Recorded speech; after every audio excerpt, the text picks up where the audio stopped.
everybody, I'm Yu-Gi-Oh! Deckmaster, and it's time for another deck special!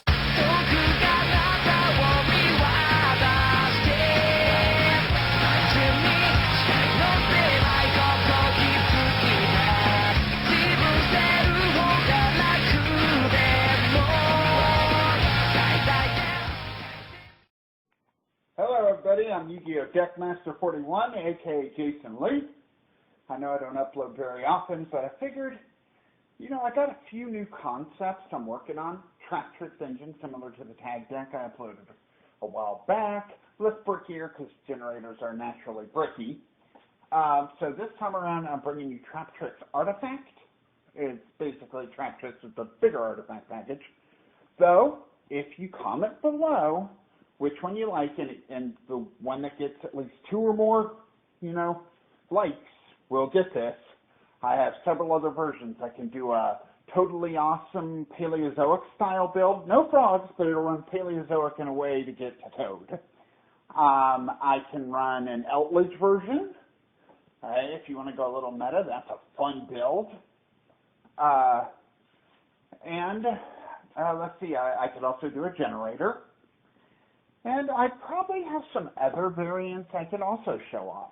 Also, just list below which type of variant you'd like to see. Traptrix is one of the best decks to mix with any kind of slow stun deck, aka trap deck. So, hey, if you like, remember to rate, comment, and subscribe. And with that said, let's get started.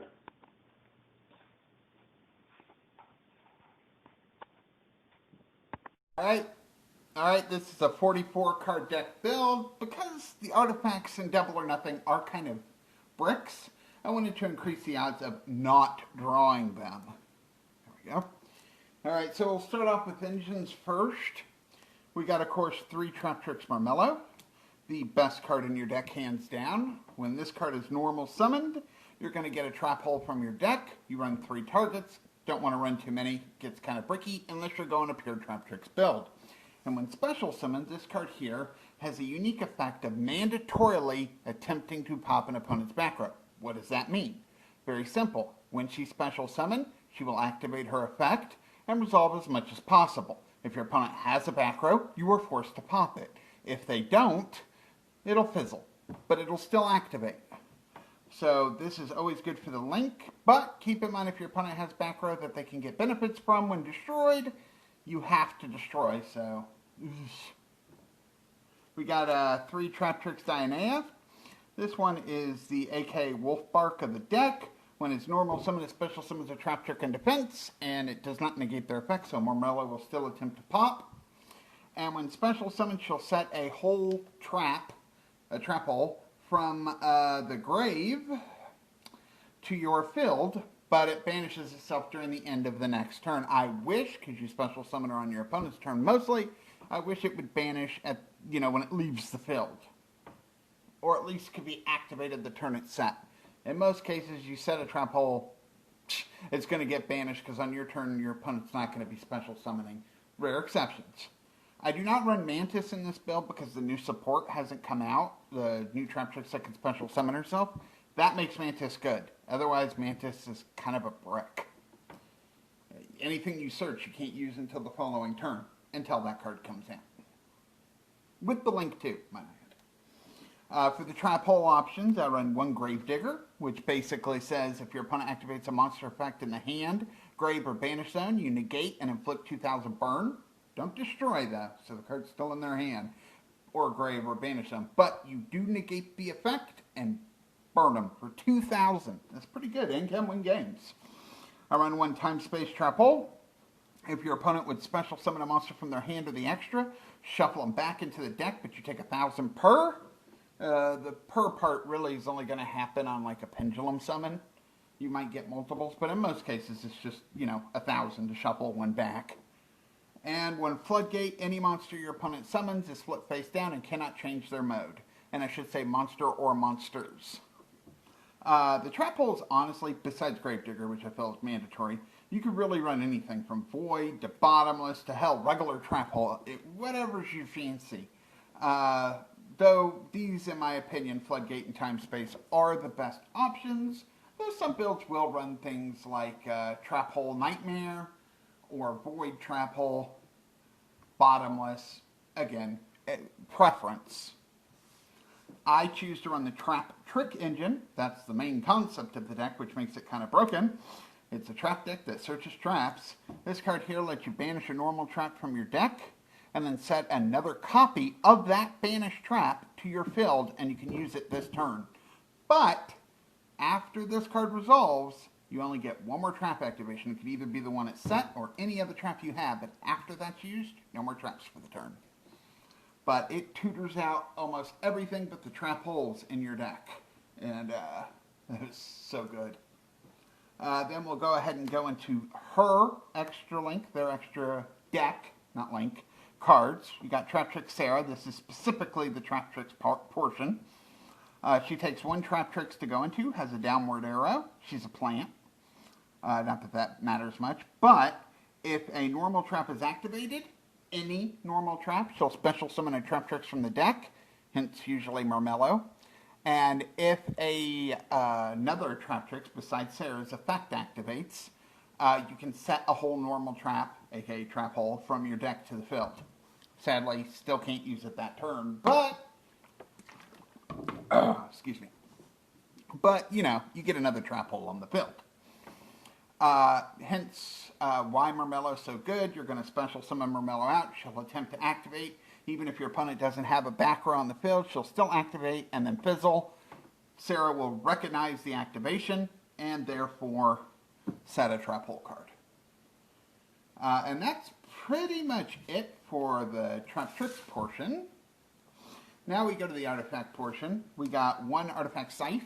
When this, all artifacts, by the way, can be set in your spell or trap card zone as spell cards, and if they're destroyed during your opponent's turn, they special summon themselves. So do keep that in mind. You set it in your spell or trap card zone as a spell, and then if you can destroy it or your opponent destroys it on their turn, you can special summon it back.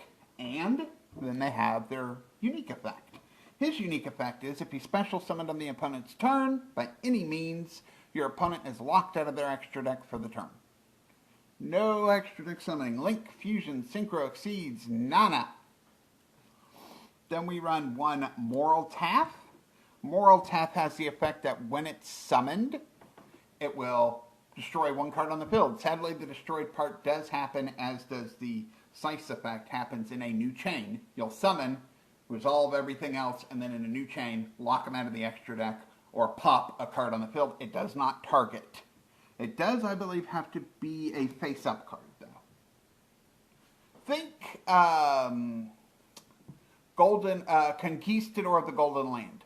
It works basically like that, except he has 2100 attack instead of, what, 500?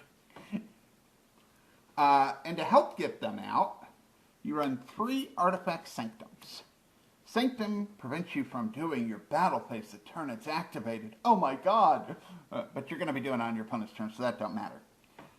You activate this, you special summon an artifact from your deck. Either pop a card or stop them going in the extra deck. Either way is good. It's a normal trap, so it's trap-trickable. And if your opponent gets froggy and decides to pop it, you can always chain it, summon out the artifact, and then this thing gets another effect. If it's destroyed in your spell or trap card zone, you can pop a card on the field. So, double mint fun. Yeah, there. Let's get through that. That's it for the artifact package. In the main, there's a little bit more on the side. Then, this is what we're using until Mantis can become good again, aka you get the new Traptrix cards. So until then, I'm using a small Cyberse engine, but once that comes out, this card will go out, 3 Mantis will go in, Dionea will go to 2, and throw in one of the new special summon Trap-Trickable monsters. But for now, we run 3 Formud Skipper. Formud Skipper lets you reveal a Link monster in your extra deck, and if it's used as Link material this turn, it will be treated as that monster, name, type, and attribute. So, yay! And if it's used as Link material, you can search at a level 5 or higher Cyberse. For that, we run 2 Parallel Exceeds. This is so bricky at 3. But if you don't run Formed, you need to run this at 3. Formed searches this. Otherwise, you have to hard draw it, so run it at 3. But like this, I feel it's okay. What does Parallel Exceed do? If it's in your hand when you link summon, you can special summon it to a zone, a link monster you control, point to, actually, that link monster zone. So whatever link monster you summoned has to have an arrow you can summon this to. You summon it, its effect will activate, and summon another from the deck. So you get both on the field. They both become level 4, and their attack and defense is halved from 2,000, 2,000 to 1,000, 1,000. But basically put, if you have one in your hand, it becomes an instant rank 4. And Formed Skipper can search it out. One of the best combos for this, the little engine I run just for him, is Sky Striker Ace Hayate and Sky Striker Ace Kagari. You will reveal Hayate with this guy, link it off because it's treated as a Wind Sky Striker machine for Kagari. Kagari will come to the field, and Formed's effect will go off, getting you Parallel Exceed to the hand. Then you link away Kagari for Hayate, who has a downward arrow. You can also run the Earth one, too. I forget her name. She has a downward arrow as well. It just has to be a different name. And because she has a downward arrow, when you link summon, special summon to the zone, summon the other one anywhere on the field, your side of the field you want, and then go into a rank 4 play. That's the main combo with that. But like I said again, Parallel Exceed will go to 3, and Parallel Exceed will go to 3, and the Formeds will come out for the whole Mantis engine once that support's out. Now we have the hand traps of the deck because you gotta run them. Of course. This can always change depending on the format, but for right now, I feel these are pretty good. Triple Ash Blossom, negate any involvement your opponent has with their deck. Double Ghost Spell, negate anything your opponent can do with their graveyard, banish, add to hand, special summon. And 2 Skullmeister. Basically, if a monster effect activates, a card effect activates in the grave, discard this, negate.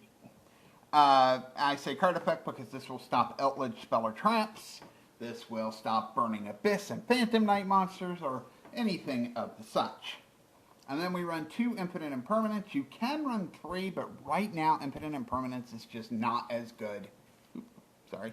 Is not as good as it once was.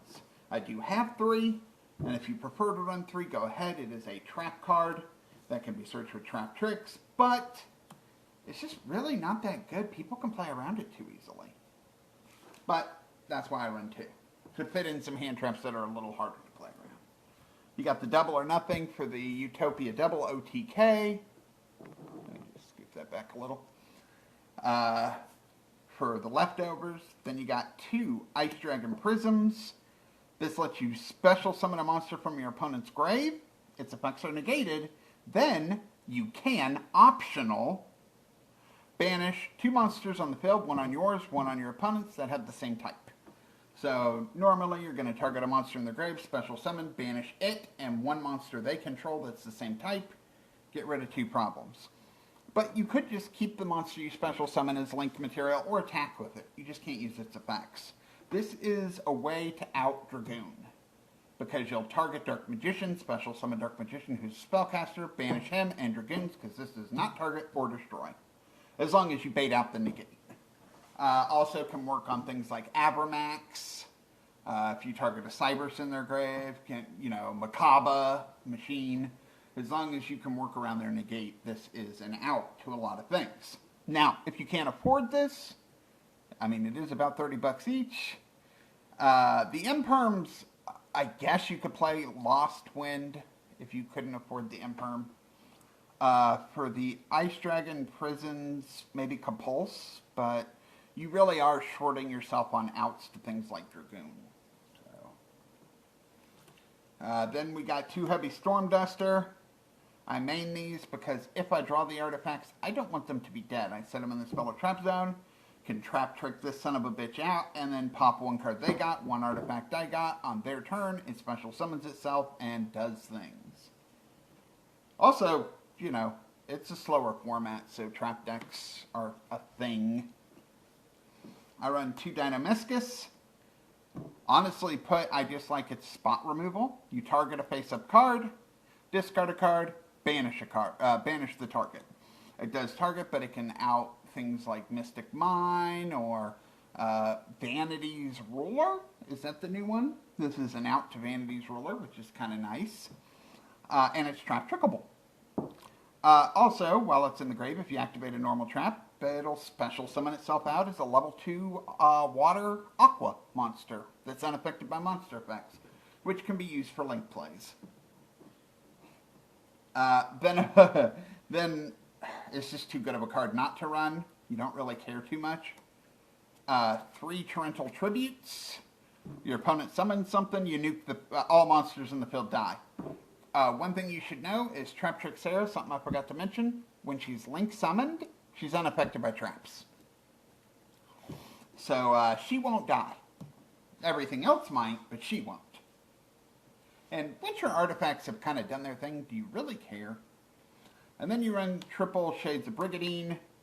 This card is, if you go into Sarah, you could set this, activate it, and summon it. It's a normal trap activating. She'll summon a Traptrix from the deck, usually Murmello. Murmello will activate, giving you a, even if it doesn't resolve, giving you a trap hole from the deck due to Sarah's effect. This becomes a level 4 Dark Warrior, and you'll have a level 4 plant that you can overlay into an XYZ monster. So, it's just a way to get a rank 4 plus Sarah. Now for the leftover extra deck stuff, we've got 1 Salomon Grey Almirage. This is used because sometimes you need an arrow pointing down to get off Parallel Exceed if you hard draw it, or if Formud happens to get negated by an Imperm or something. You can tribute off the normal summoned Formud or normal summoned Hand Trap to go into this, has a downward arrow, go off of Parallel Exceed. And it also contributes itself to prevent something from being destroyed by card effects, and it's a quick effect, so that's something. May come up. Link Spider, because you run Shades of Brigadine, gives you a downward arrow. He is treated as normal. Oh, and Paleozoic Dynamiscus as well. Psyframe Lambda, you don't really run Psyframes in the main, because they're just not that good. And I don't run them in the side either. They're just not that good right now. But it just takes 2 monsters except tokens to make. So you can do the trap monsters or link monsters or whatever. Its effect don't really matter though. And you run a link 2 because of Boral Sword. This card lets you basically win games. You can attack twice and you gain the attack of the first monster you battle. For the XCs, we run 1 Zodiac Shakanine. I do not run the Traptrix Exceeds straight off the bat. I don't run enough trap holes for Rafflesia, and the other rank 4 I just don't like. But that's just preference, you know? So instead I run Zodiac Shakanine, which is just generic rank 4 you can go into, and then stack on top of Zodiac Trident. Summon them in defense mode. They will have no attack and defense, but it does give you a quick effect detach pop, a face-up card, and that's an interruption. Then, if you survive to your turn, you detach pop again, and then overlay Drill Driver Verspinata, which can be overlaid on a rank 4. It's 2500 attack, it pierces, and if it is destroyed, it special summons a level 4 from your grave. Basically, it turns a 0 attack into a 25 piercer, is the main goal. 1 Time Thief for Doer, because Shades of Brigadine says hello. If you detach, once per turn, you can detach a card, or up to 3 cards, monster, spell, and trap. Has to be 1 of each, or up to 1 of each. And he does something for each. If you detach a monster, he'll banish himself till the end phase. A spell, you draw a card, and a trap, you spin a face-up card to the top of your opponent's deck. And then during each player's standby phase, he takes the top card of your opponent's deck and places it as Exceed material. With Shades as material, he's guaranteed an instant spin, and if you happen to suck up one of your opponent's spells, well, yay, draw. Then you run the Utopia Double package. Utopia double, detach, add double or nothing from deck to hand, and then overlay another Utopia monster on top. Going to be Utopia. He's now 5,000 attack, but can't attack directly. You attack a monster, use his own effect to detach, negate, then play double or nothing, which if you negate, allows you to attack again, and during the damage step, he becomes 10,000. So you'll attack again, and he'll become 10,000 attack. And that pretty much allows you to go over everything. You can also run Pentastag, which will allow any monster it points to pierce, and just make sure he's pointing if you want to go that route. I just really didn't have room. And just in case you see that Dragoons and you need another way out, or Avermax, or any of those hard to get over monsters, you can go straight into Utopia and overlay Utopia Lightning on top, which when it battles, your opponent can't activate any card effects that's continuous, so that cannot be negated. And then during the damage step, if he has a Utopia as material, you can detach 2, and he'll go to 5,000 attack. And that, in most cases, will allow you to get over Dragoons, Macabre, whatever. That's my extra deck. For my side deck right now, got 3 Artifact Lancias. You can summon this out through Sanctum, or in your hand you can. While it's on the field, or in your hand, you can tribute it. And if you do, your opponent cannot banish, well, neither player can banish cards from their grave. Is it grave or just banish, period? Let's see. Neither player can banish cards for the rest of the turn. So basically, if your opponent relies on banishing stuff from their grave, hand, field, wherever, this shuts them down. You don't, and it can only be activated on your opponent's turn anyway. I guess Dinomischus is the only thing it might interfere with. Then another Ghost Spell and Skullmeister, should you need a third of each. And while we're at it, a third Heavy Storm Duster, just in case. These are just options. I didn't want to go over 44 cards in the main, so I put 1 extra of each in case you need it. If you're going second, since Gamma is not as good right now, I went with 3 Evenly Match. Just banish all cards so they control just 1. You can activate it from your hand if you control nothing. And then I run 3-dimensional barriers because Zoo exceeds, Drytron Rituals, technically Virtual World exceeds and synchros. And basically this says, when activated, declare 1 monster card type, Ritual, Fusion, Synchro, Exceeds, or Pendulum, and for the rest of the turn, neither player can special summon monsters of that type, and all types on the field of the all of those types on the field have their effects negated, and I believe cannot attack, right? Effects negated, all monsters while they're on the field. No, just their effects are negated. So this basically shuts out a full turn on your opponents of any of those types, which is pretty good, because you're not going to be doing that on their turn. And then if you're going first, Solemn Judgment, pay half your life points to negate a summon or the activation of a spell or trap card, and then destroy it. Basically, just say no. A lot of cards kind of require getting off their first summon. Zoo, if they don't have a backup plan. Invoked variants to some degree. What is it? Prank Kids. And if you stop that first summon, you get a free turn. Anyway, that's my deck. 44 cards main, 15 side, 15 extra. Please take care of your family. Make sure they know you love them. Make sure you know they love you. And be safe. And until next time, as always, peace out. Rock on.